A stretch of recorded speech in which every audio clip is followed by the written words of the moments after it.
step for it. First step is filling the water. According to Jaina, the first step is to pour the water. Kailangan niyo mag-relax.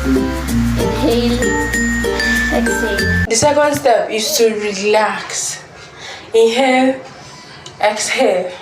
Exercise yung bibig niyo. Ganito. The third step is to exercise your mouth like this. Naka-O shape siya. Ganito. The fourth step is to keep your mouth in an O shape. I don't understand the language that she speaks, but I understand her body language, so we're working with that. Put your mouth in an O shape. O.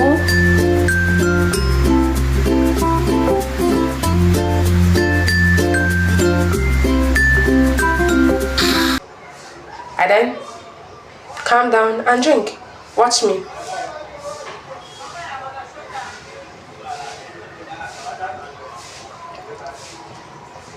And there you go. Thank you, Jenna, for teaching me how to drink water. Bye.